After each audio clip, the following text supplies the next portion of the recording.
This is the first episode, and we thought we'd kick it off with talking about stigma. We know that it's hard to reach out for your mental health. We know it's hard to get support. So what we do in this first episode is that we have Ben and we have Liam. We basically try and get to grips with it, try and understand what is the thing that impacts people and why do people not reach out. So we have an open, honest conversation about stigma, how we've felt before when we've tried to reach out, why we potentially haven't reached out before, and all the things about that. But ultimately, this is all about you trying to find support. So that's why we've got the link below where you can understand a little bit more about where you can get support in your area. But if you do want to listen to us drivel on about and have some weird metaphors, then enjoy. Stigma. Welcome back to Surviving in the Wild. So on this episode of Surviving in the Wild, no whittling sticks, no fire building, just stigma. Sounds dark. Just a bit of stigma. Are you cold? You need the heater on? I am toasty, lovely. Yeah, no, it's great. Heater? That little campfire you've got there, Chris, is excellent. I've got the biggest heater going up here. On this episode of Survival in the Wild, I've got to pretend it's not a podcast and it's a YouTube channel and you can see me.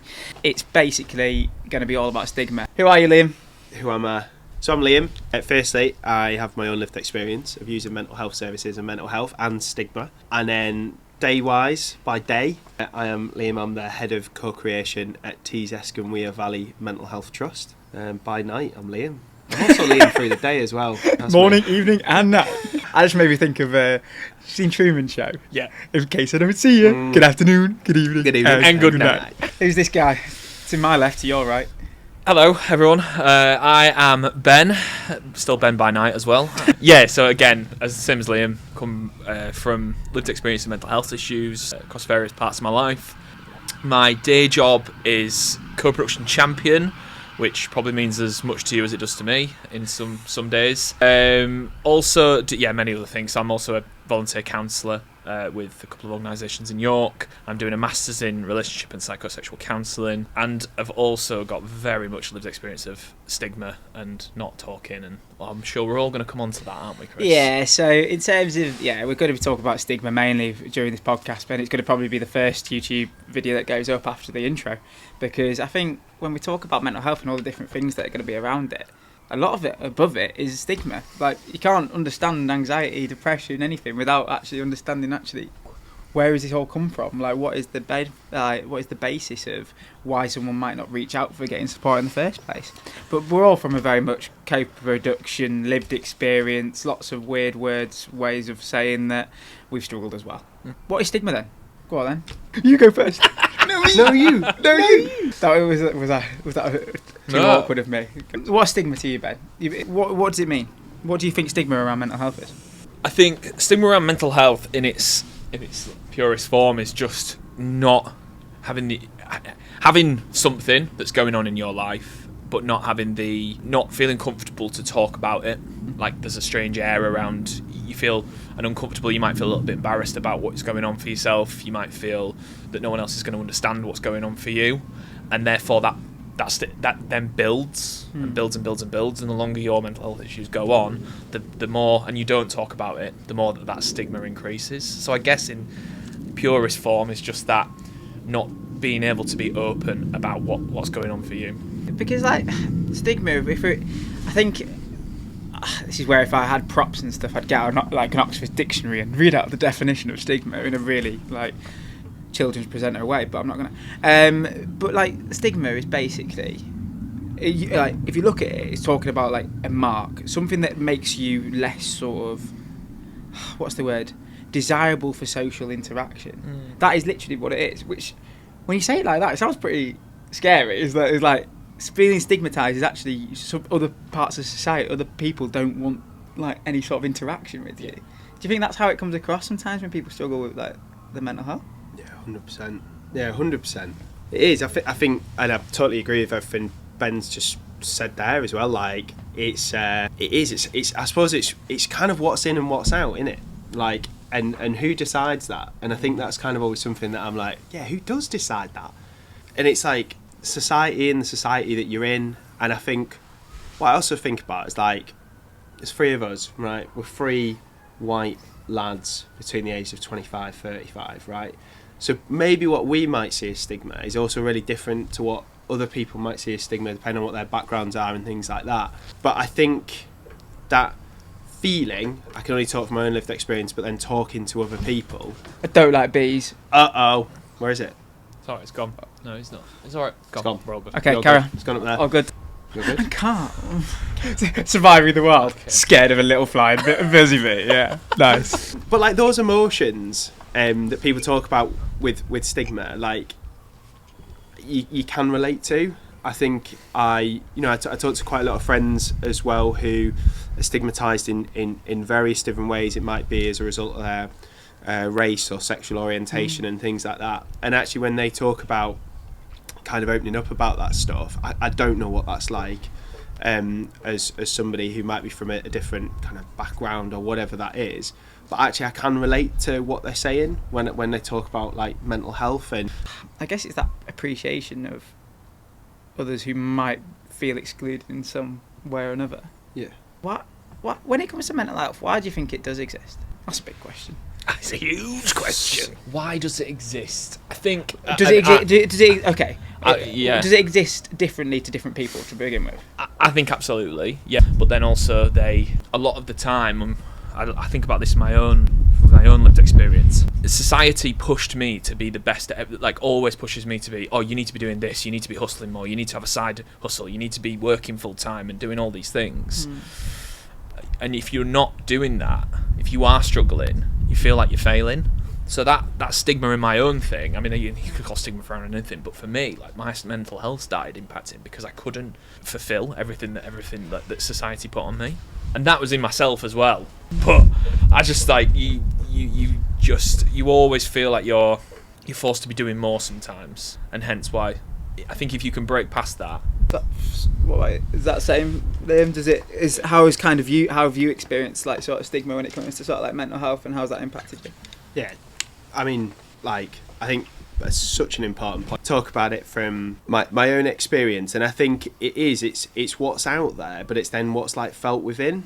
So for me, it's then like and we're all making judgments, whether that's consciously or subconsciously, every second of the day. So for example, like, even with you guys, like here, you're always taking in information, you're always making those judgments. And I think as somebody like with lived experience, like I feel really open talking to you two. I know you both, but actually when I first meet you both, I might be like, oh, actually, can I do that with them? Are they gonna? So we're worrying about what other people are thinking. It's exactly. It's what other people are thinking, and you constantly kind of making those sort of self judgments, but you just. You don't know, and I think that is also kind of part of the difficulty of it and why it then manifests and the emotions come out and all that kind of thing, because a lot of it is that not knowing how is somebody going to take this, how aren't they going to take it. And I think particularly around mental health, I've also had experiences where I have talked about it, and not necessarily even in the way that people have like talked, like just how people have reacted in the wrong way, for want of a better term, or reacted in a way where it then has built like another layer on top of that, which is then really sort of tricky to navigate. How about yourself? Stigma's a weird one for me. I think personally, I've got like family who struggled with their mental health. I've known like people who've struggled with their mental health, and I've also lost people because of their mental health. And so it's a weird thing. I think I probably grew up in probably not a very stigmatising like setting. Like both my parents were teachers, and I don't think like my mum and dad just wanted me to be happy. And going back to Ben's point, it's like there might have been a bit of an expectation. It's like not from them, but like in my own sort of like expectation to be happy. And I think, do we have that expectation to be happy when it comes to mental health? And I think, does that become a like stigmatising element in and of itself? I think there's like a difference when we talk about different sort of stigmas as well, because I think, and this is not like me saying one's worse than the other, I'm saying they're just going to be different. But like when it comes to, say, the difference is when it comes to mental health, and like I said, it's not one's worse or the other. Like when it comes to mental health, you can't see mental health. You can't see that is sort of something that's going on for that person, and it might not be so overt to like the almost offender of who's stigmatising. Does that make sense? I don't know if I'm waffling there. No, I can completely agree with that. So I think Wait, we've lost a Fanta can. Lost a Fanta. But we're all right, surviving in the wild still. Whoa, this place is so dangerous. Fine, we've just lost all our liquid, so we now have no liquids left. We'll be fine. No, we definitely don't have any liquids left. What are we gonna do? We'll go back to one of the 5-star hotels at Bear Grylls. Yeah, and that's how we survive in the wild. Improvise, adapt, overcome. Excuse me, can you put the kettle on, please? No. I think you're completely right, and I think that stigma not only comes from other people maybe not wanting to talk about what you've got going on, for one. Like when I had my mental health issues, I think my mum and my nan and granddad knew, but had no idea how to talk to me, and that kind of then built in me a little bit. Because they knew that I wasn't feeling very well, but it was within myself as well, because I was masking a lot at the time when I had my mental health issues, and I was going out and partying, and people were just seeing me for that side of things. But it was when I got home and I was in a dark room, that's when it all started. But so it's building on both sides, because you got society one side, well, friends and family, yeah, and then you've got yourself, you as you in that, and all of those things mixed together add to that stigma, because I wasn't reaching out because for whatever reason, because I just didn't feel that people really wanted to know, or I didn't feel like I just wanted to go through it myself. But at the same time, no one else was reaching out to me saying, Ben, how's your mental health, having a really stark conversation with me. And at the same time, then society's telling me all these things that I need to be and do and all the time, and I couldn't fulfill that. So do you think in that there's so many different layers to it. So then if you somebody from minority ethnic background, and then you have mental health issues as well as say struggling with, I don't know, your upbringing maybe in a religious household and you're not, like that becomes such a different level. Of course. So then when it comes to self-stigma, then have you you asked that question before about how did I feel it, and I think I didn't, and I think I kind of avoided the question, if I'm honest, because I was like, I didn't really feel it. I didn't really feel stigma around it. Like, my family were sound, like, with it, my friends. I mean, I said when I was off school I was making jam rather than, like, actually that was ill. So that was a bit, thinking about it, actually, the thing that really was impacting me was the self-stigma. I felt like a burden. I felt like I was like, I didn't want to, why did I not tell anyone for ages? Why did I not want my mum and dad to know? Why did I not want anyone else to know? Because I felt like a burden to them. And that's the self-stigma, isn't it? Like, absolutely. I think, does that run true to your experiences? 100%, mate. Yeah. You all right? Yeah. I was just interested in that. I was like, didn't comment after like preparing for a podcast, for a video on it. I was like, oh my gosh, that I'd never thought I'd experience stigma until, and I've written a whole dissertation on stigmatisation of mental. Such a loser. Self-stigma and writing a dissertation on self-stigma. Oh my gosh, where are the layers? That's a proper inception, right there, isn't it? Where does the stigma end? Where does the book stop? Where does it? Yeah. But this is like, right, this is the thing, right? This is like actually why it's important to talk about it, because like, so I think about like my experience, right? Went through mental health services. I didn't even know I was going through mental health services at the time, right? It was only afterwards when I started working in mental health services that I was like, oh, I've heard of that CAMS thing. Shoot, I was in CAMS. I was one of those people who was ill or whatever, because I think it's always about, like, I always remember going to uni and like going out, similar to what Ben was saying earlier, like partying and having a laugh and stuff like that. And it was only over a few beers that I started to like go, hang on a minute, there's other people who've experienced shit that I've experienced or similar stuff. And I started to like self-stigmatise. And I think there is something around that, and I think particularly, so I think about it from sort of a male perspective, and I can talk from that, like when I started to work in this or do like my counselling training or stuff like that, I felt stigma as well about saying I worked in mental health as a man, which was odd, because again I think it's all the society things going on, and I certainly felt that I couldn't tell a lot of my mates that that's what I did, because I suspected there'd be a certain view set put on that through various different things. what I've found absolutely fascinating is when I've been open about saying, like, I was doing counselling qualifications and I worked in mental health, or even, you know, started to talk about some of my own experiences. Every type of what I've perceived type of bloke, whether that's the buildery guy, the guy who's out there like always having a laugh, the sporty guy, you know, the guys at the library, like all the kind of different stereotypes, whatever that is, what has always happened when I've talked about it is if they've done something like this where they've gone, here, mate, can we you know, that mental health stuff, can we like maybe have a bit of a chat? And I'm like on the DL, and I'm like, yeah, of course, like that's cool, that's totally open. And they're like, because I've got they really feel like they're trying to survive in the world. Yeah, because they really are trying to survive in the world. It's like, because I've got this like friend, and it might be that they've got this friend, but it's normally something that they've kind of experiencing, and all that is stigma playing out, because they've made a whole bunch of judgment, which again I would make those whole bunch of judgments because I was making that about them as well.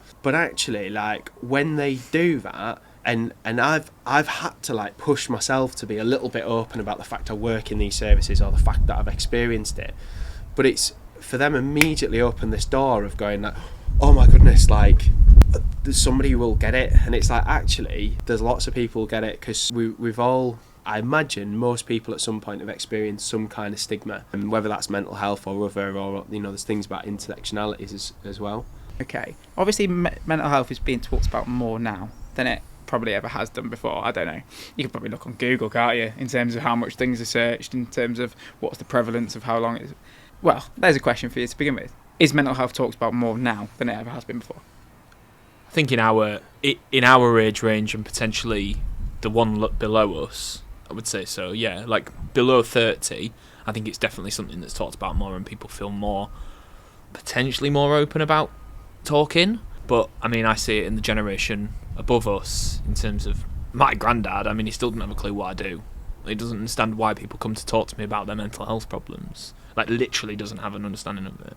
And I think that my sort of parents' era, very similar. They were brought up in that generation that don't talk, and you see why a lot of people from that, you know, there's a reason why suicide is so prevalent in men between 25 to 50, I think it is, that they've done things. Yes, I think it's nice that you see a lot more celebrities coming forward and talking about mental health and struggles. I think particularly, like if you football, for example, Dele Alli came forward and talked about his struggles, which I don't think a footballer in the 80s. But now you look at Johnny Wilkinson and all the rugby players who had struggled after they won the World Cup, and that kind of thing is just so key to helping to break it down. But yeah. Do you think there's another side of the coin in terms of when it comes to then sort of like seeing it in media and seeing it in sort of celebrities? And I feel like I don't know if it's just because I work in it, but I feel like I look at on the news or BBC or Reuters or whatever it is at the minute, and I see a news article once a week at least, children's mental health in crisis, like, or mental health services in crisis, NHS services in crisis. And I look back and go, actually, the stigma that I was kind of thinking of, not only do I not want to be a burden to my mum and dad or whatever, or my family or my friends, I don't want to be a burden to the system. And do you think that sort of plays out in the media, that actually impacts people reaching out because they see, oh, my issues aren't that bad? You both work with loads of people with lived experience. Do you think that comes through? I have people who come to counselling with me and say, I don't know if I'm actually unwell enough to come to you, so I feel a bit guilty. I've had people say they feel guilty coming to me because of some of the issues that they've had. I'm like, no, you absolutely have a right to be here because your issue is important to you, and it doesn't matter about whether your issue is worse than somebody else's. It's what struggle you're going on with, and that can feel like the worst thing in the world to you. So we can't judge that. Liam, I don't know about you in terms of... Mate, I've actively said that. Yeah. To professionals, when at the same time I'm genuinely in my head planning how I'm going to end my own life, and said, you know, and academically I can go, hang on a minute, like, you definitely need the support. But I think Chris, obviously that's multi-layered, it's always multi-layered, but like that is as a result of some of those things that we're kind of talking about, and you know, some of those stigmas that we face. And I think because there is a lot of rhetoric at the moment around, you know, services are overrun, you know, all of this kind of stuff. So there's kind of two messages going on. You've got the like, right, be open,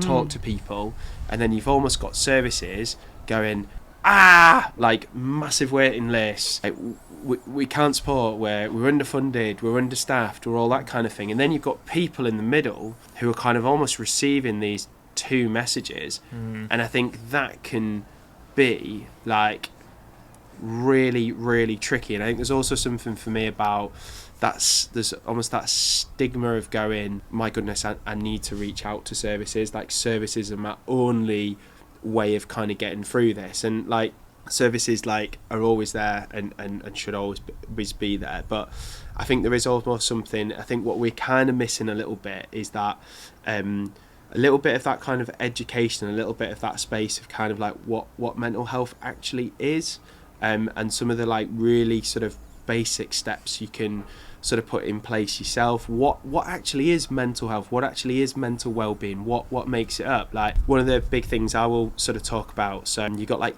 things like your 5 ways to well-being. I know like Mind talk about that quite a lot, but you know, it is one of those things that people, if you say to somebody like, how do you look after your physical health, most people will have a pretty good, they might go, I don't do it, but like I have a pretty good idea of like good diet, get some exercise, all that kind of stuff. But actually one of my favourite questions to ask is to people, how do you look after your mental health? And sometimes people are like, do you know what, I actually don't know.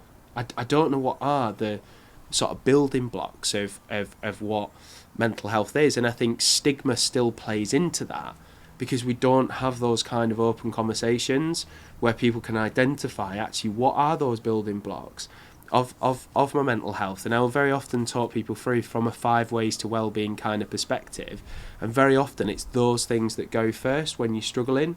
You know, actually the fact that you used to take your dog out every day, or you used to, I don't know, do your drawing every couple of days, and actually that's now gone out of your day because you're busy, you're stressed, things have come in. Actually, that wasn't just a nice thing to do, that was helping to keep you well. And a lot of that stuff goes, and it's because we don't talk about it. I remember you talking to me about, was it the Navy guy? Yeah. What did he do? Tell me about that, because I remember you telling me about it, and I thought that was like so true. I was talking to a good friend of mine, Dad, and he was really senior in the Royal Navy. You know, sort of in a nice way, was sort of finding interest in what I did, but you could tell was kind of, I'm not quite sure about this. From an era sort of stuff. From a sort of an era, and probably, you know, Ben talking there about sort of an older generation. And you know, I sat with him once at breakfast, and he sort of, you know, I've not really ever struggled with my mental health, and he was trying to sort of understand it. And I said to him, like, tell me about your morning routine, because he was sat there eating his grapefruit, as you do, and he was like, well, every I don't morning, think I've ever eaten a grapefruit. Sorry. No. I'm sorry, I just need to say it's quite that. a random sort of, I thought it was an orange. I thought it was a purple orange. Oh, we had many grapefruit in our household. We even had a special spoon stroke knife. He had a special spoon Yeah. knife. We were professional grapefruit eaters in my nan and granddad's. I grew up with nan and granddad, and yeah, we all ate grapefruit. Maybe it's like a My granddad was disgusted that I had sugar on mine though when I was a kid. He was like the telling nowadays, wasn't it? Anyway, go for it. So anyway, so he sat there eating his grapefruit, and I was like, right, okay, so tell me about your morning routine. And he was like, well, without fail, I will get up sort of 5:30. I will either go for a run or I'll go for a swim. I'll do some activity. I'll come back. I'll read the paper, and I'll eat my grapefruit. And I've pretty much done that for like the last 20 years. And he's like, whether I was at sea, you know, whether I'm on base. And I was like, okay, so what would happen if we took that away? And he's like, be all right. And he's like, actually, if for 2 months I took that away, you couldn't get up at that time, you couldn't read your newspaper, you couldn't go for your walk, you couldn't do your grapefruit, like, what's going to happen? And he was like, I've never thought about it in that way. He was like, actually, I probably would start to struggle. It's those really simple things. And I talked to him, and I was saying, that's you keeping your mental health well.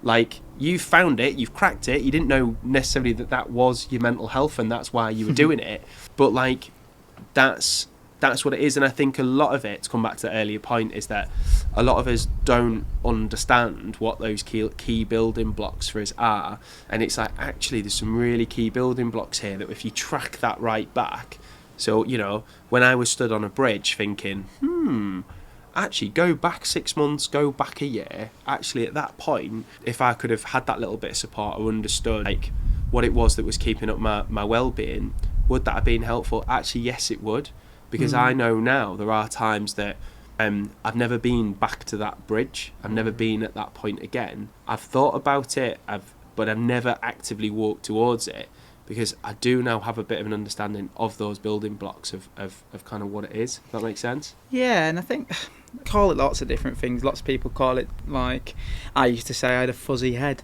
like, to my mum, because I didn't want to say I'm having a crap day. Like, I just said I got a fuzzy head, and that was the way I sort of described it.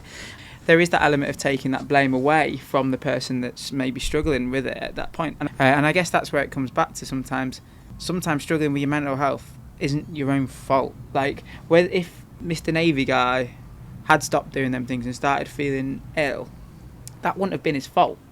He just didn't know that they were the things that were keeping him well at that time. And I think we're talking about awareness and stuff is so important, but also backing it up with knowing how you manage on daily, and also knowing actually that the people that are spoken to you, that you're deserving of support, you're deserving of help, and it doesn't really matter in that instance.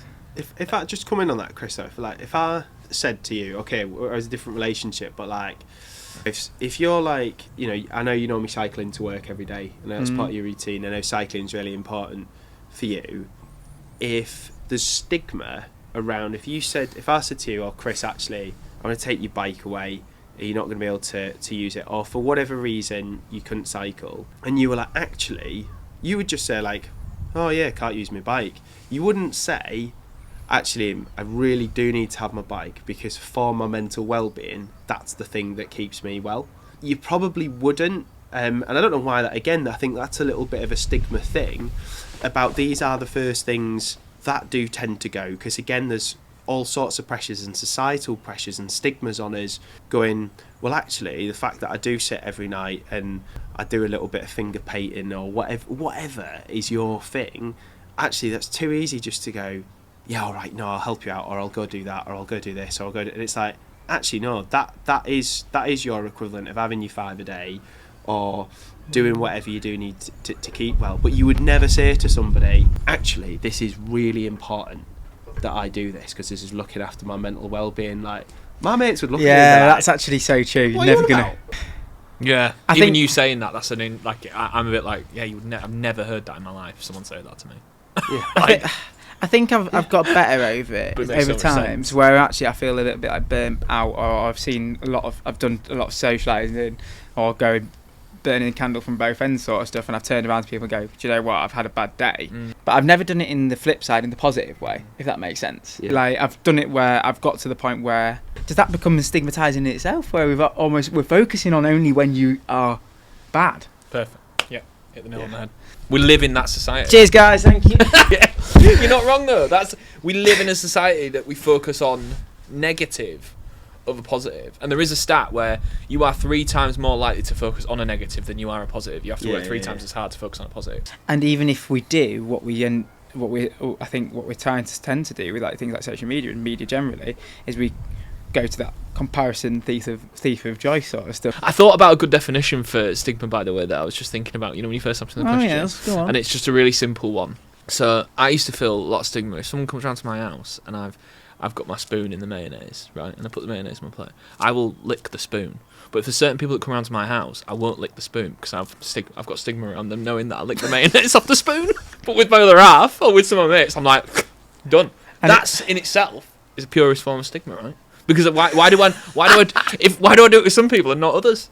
Yeah. Why? And I don't know.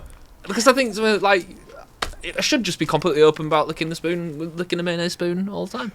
I can't believe I've just said that on a YouTube channel. But I do. I'm open to it now. This is me breaking down that stigma around me licking the mayonnaise off the spoon.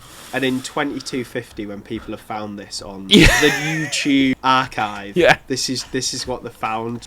But that'd be my dream. Get back to the notes. That'd be my dream. Rather than them finding them guys on YouTube who are building the swimming pool in like out of mud or whatever, it's they find us talking about licking mayonnaise off spoons. Licking mayonnaise off spoon and the stigma around it.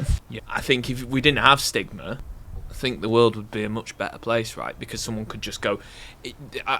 you could go up to someone in the street, potentially, and say, you know what, I'm struggling a little bit. And that person would go, that's okay, like, don't worry. We're not there. If you try and walk up to someone in the street, they're like, oh, what are you doing? But I think without taking it to the point of the invention of lying with Ricky Gervais. True.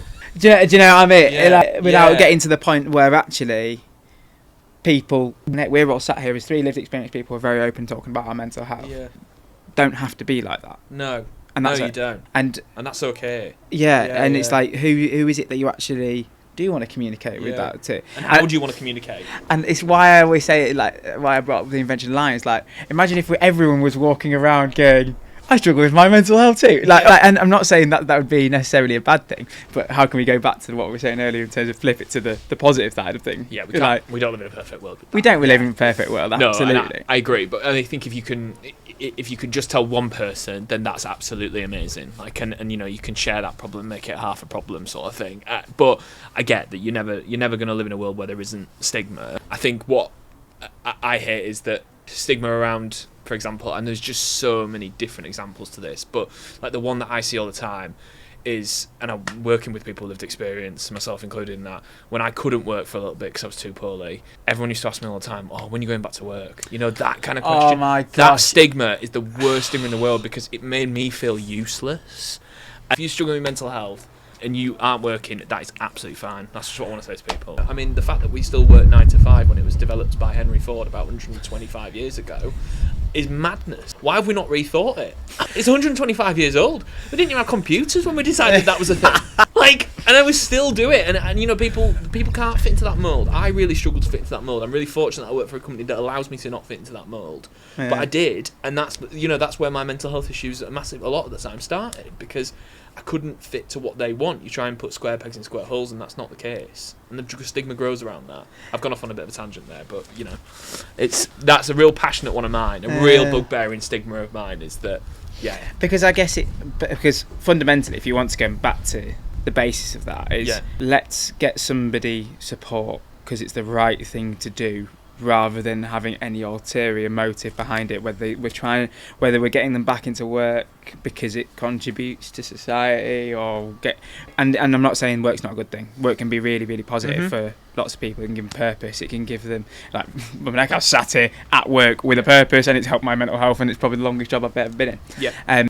But it's that people deserve help whether or not we're doing it for, I don't know, economic benefit, or just actually, you're sad and you deserve to get out. And you deserve some time off for it as well. Just crack on, You get yourself better before you need to think about doing any of the things that help society, if you like, whatever that is, whatever that means. Who did you guys... I'll ask you firstly. Who did you first reach out to, and why did you think it was them? I didn't, in the sense that I was left with that sense of going, do I go to school today or don't I? And it just happened to be that it was my auntie, because I was staying at hers at the time, and I turned around, went back, was obviously in floods of tears. She knew something else was going on, and I just faked that I was really sick and really unwell. She obviously knew something else was going on. My mum had been away at the time. I came back, and they were like, we probably need to take you to a doctor. And it was actually once I'd sort of been taken to the doctor that, and they were like, Liam, you've got to tell us what's really going on, like what's really happening. So I didn't reach out, if I'm honest. It was people around me who sort of were like, recognised it. Yeah, recognised. And I think I knew something was going on, but I thought, weirdly at the time, I thought it was sort of physical, even though it wasn't. So that's when I was under services. Now, if I reach out, I'm in a really lucky position that, I've got some really good friends who've been through something similar as well. So I'll give them a ring, and we sort of just have a bit of a, not even a code, but we just know. You sort of do that, like just having one of them times, mate, and it's like, cool, like let's just talk about it. My other half as well is amazing, so I don't immediately reach out to services anymore. It's sort of people around me, and I'll be a little bit guided by them as well as to whether they think that's gone beyond the line where I probably do need to reach out at that point. Ben, when did you first reach out? This is really difficult. So I guess there's been periods, like I've had ups and down periods, like big roller coaster in terms of my mental health dips and things like that.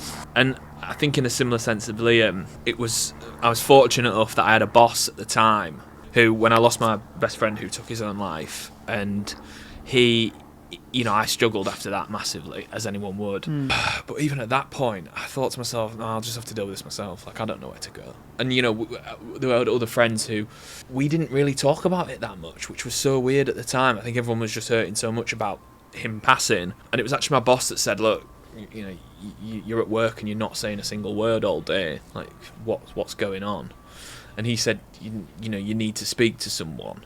And he was quite... He didn't really understand what was going on for me, but he just said, like, and I think he came at it from a sense of, this is not good for business, Ben, like, you're not speaking to anyone all day. I'm pretty sure he was, but at least he did give me that kick up the arse to say, you need to potentially go and speak to someone. And then that's when I reached out to, again, my GP. There can be different impetuses. The GP, yeah, I think he had two hats on with that one. But I think, I reached out to a GP and said and told them what I was feeling, and then they put me in touch with somebody else, which I don't think I'd have ever just rang the GP to say, which again, there's stigma there, isn't there? Like, why not? And now I think about it, I think, yeah, and I'm in the same position as you, Liam. Like, I've got some really good friends who, there's nothing better for me, and when I am struggling a little bit, or I've had like a bit of a rubbish day, just saying, do you want to go to the pub for a quick pint? And not, making it about the alcohol, but just having a chat in a pub with a mate. And I personally like that as a man-to-man thing. Just that is really healthy for me sometimes. So I'm just in that fortunate position now that I have a few people that I can reach out to. I think it's really important, and I think very often there is that sense of like, people are going to reach out, Actually, no.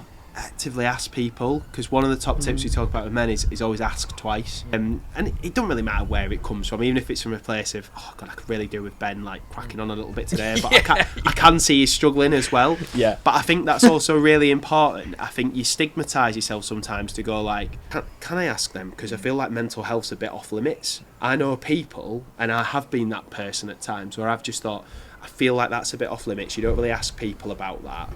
But actually, even if they say, don't want to talk about it, or not feeling it, or no, that's not me, you have implanted something in their brain to say, like, it's okay.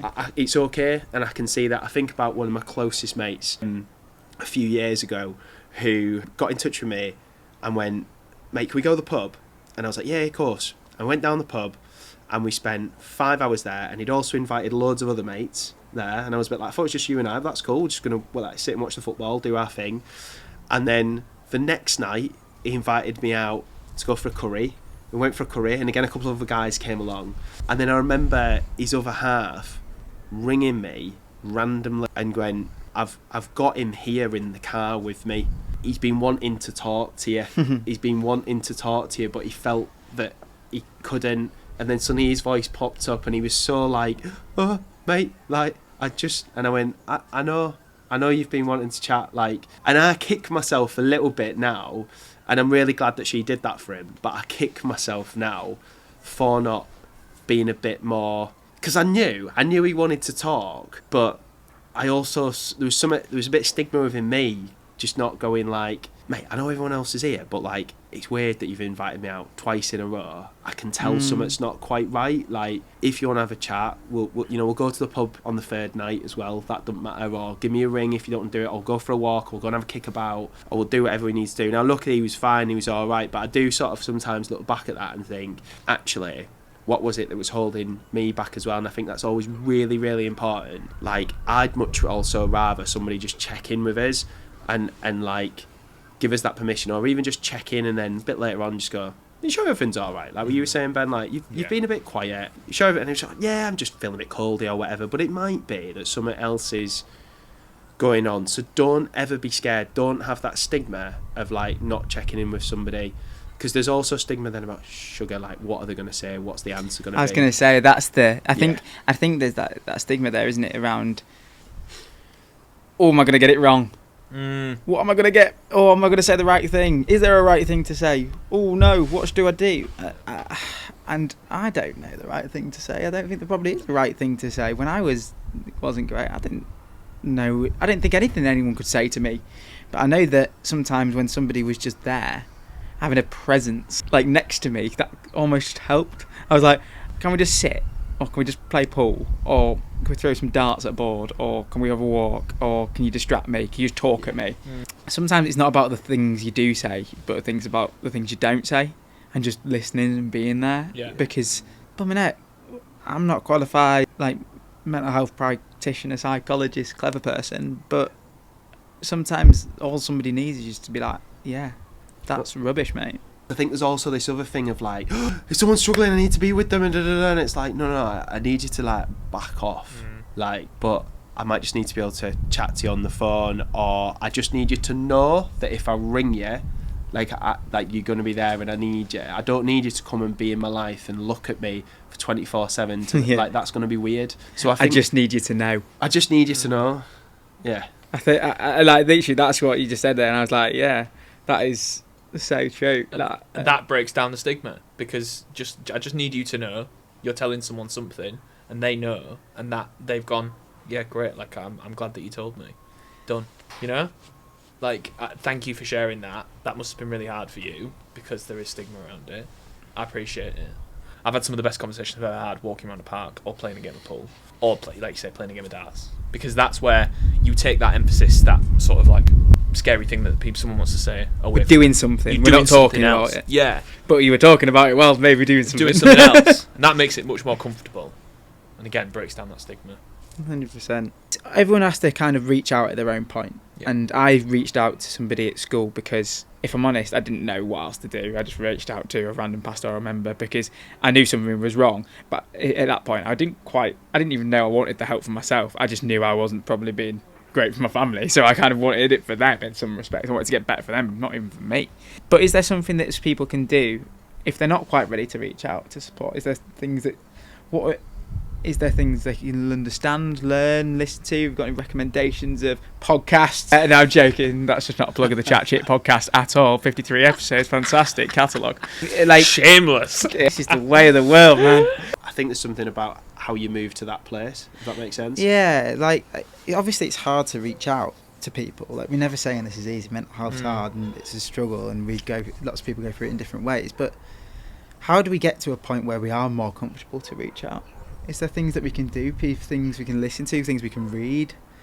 Like, what is there a place, or is there an understanding of who it is you can talk to, who you trust? What is it around that?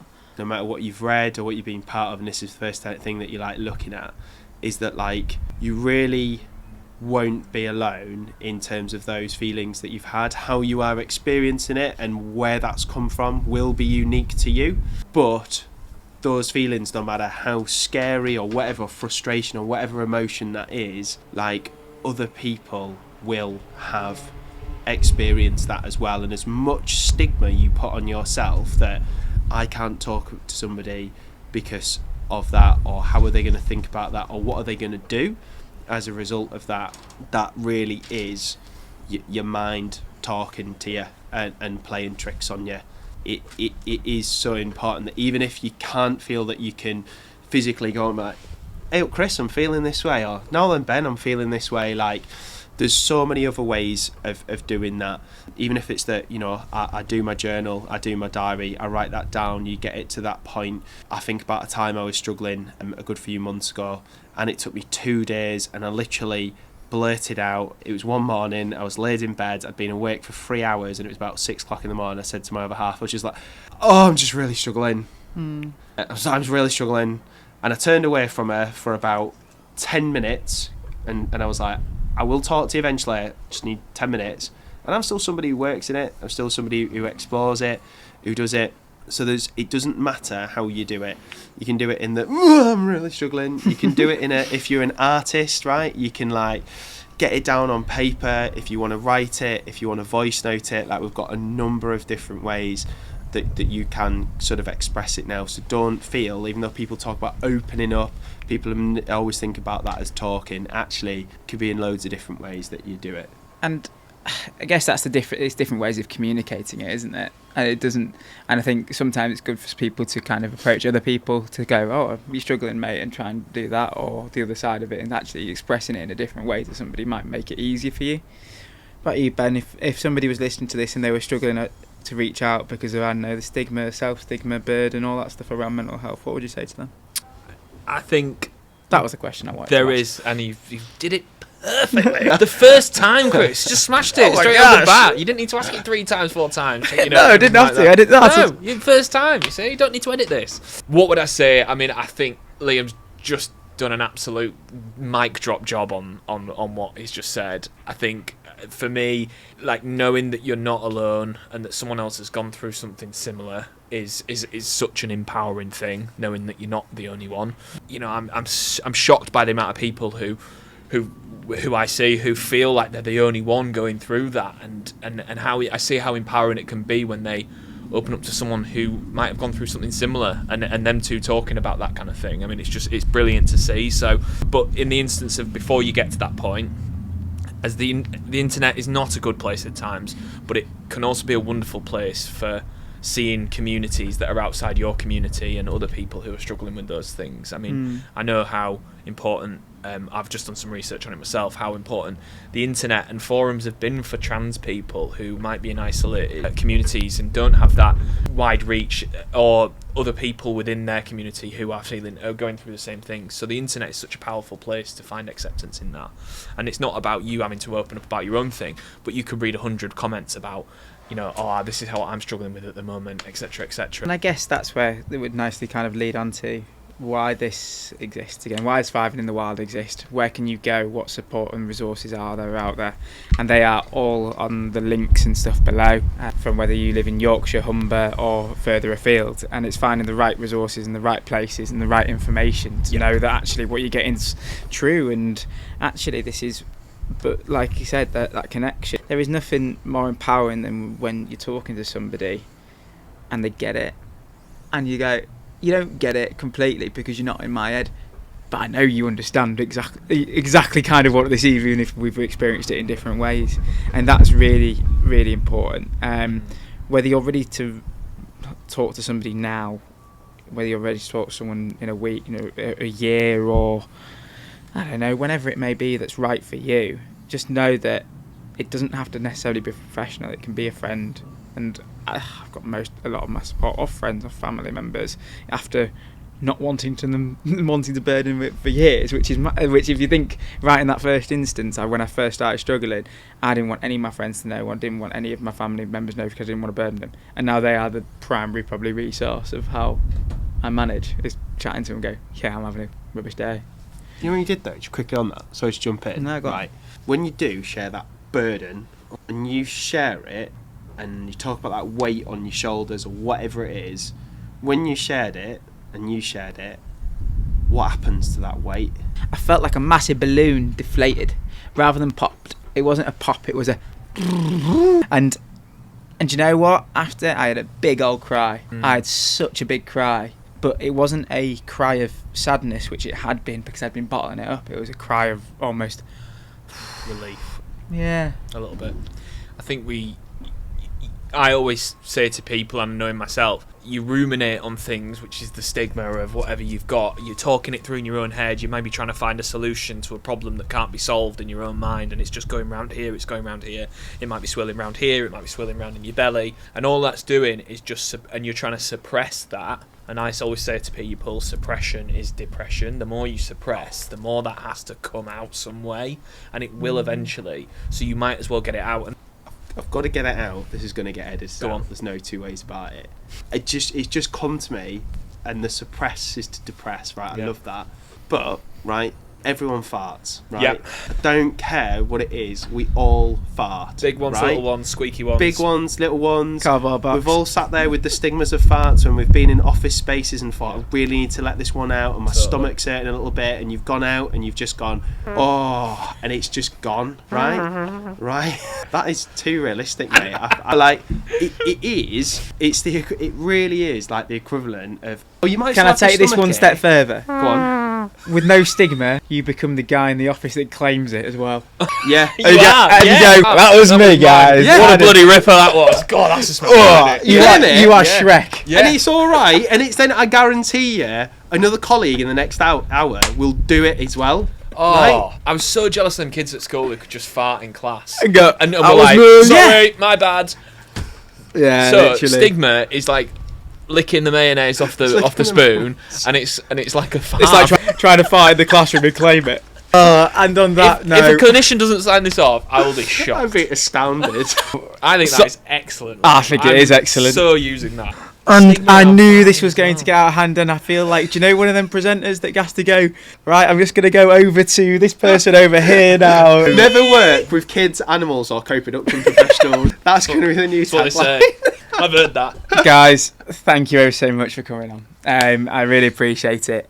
All the links for below. inviting us, mate. Hopefully you've got the gist of it by now. The links are below, and you might not have even got to the licking of the spoons and the farting in the classroom. I hope you do. I hope It's you a pleasure. do. I hope you do. There is support out there, and it doesn't have to come from professional sources. And I really hope that this has helped, even if you had a giggle at some weirdos on a video on YouTube. And hopefully you are in that rabbit hole now, and you've just found us instead of the guys building a swimming pool. Thank you guys, appreciate it. Thank you. Hope you found some value in that, whatever we've just dribbled on about for the last 45 minutes or whatever. But ultimately, like I said, it's all about finding you the support. So that's why the link is below. You can go click on it, or you might have the other videos flying around at some point here. But as the thing that YouTubers, people say, like, share and subscribe. But ultimately, pass it on to a friend, pass it on to a family member, pass it on to someone that you might know that's struggling. Because ultimately, we're out here just trying to help other people. And we're not trying to sell you anything. We're not trying to get anything out of it other than bettering mental health for young people and the people that support them. So if you can do that, then great. Thanks, guys.